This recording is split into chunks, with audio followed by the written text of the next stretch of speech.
नमस्कार दर्शक बंधु, निर्मल टीवी को स्वागत जनाऊँगी मो नूरपराज। विश्व आदिवासी दिवस उपलक्षे मशाल शोभायात्रा सारा राज्य में 8 अगस्त 2026 तारीख शनिवार दिन आदिवासी संप्रदायर कला और संस्कृति ऐतिह्य दिवस विश्व आदिवासी दिवस महा आडंबर सहकारे पालन हो जाइछि।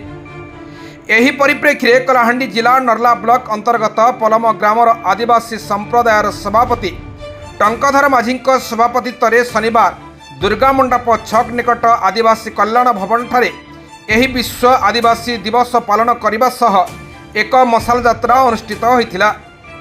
एही मशाल शोभायात्रा पलम दुर्गा मंडप छक ठारू बाहरी पलम माँ धरणी पीठ पर्यंत जाइथिला।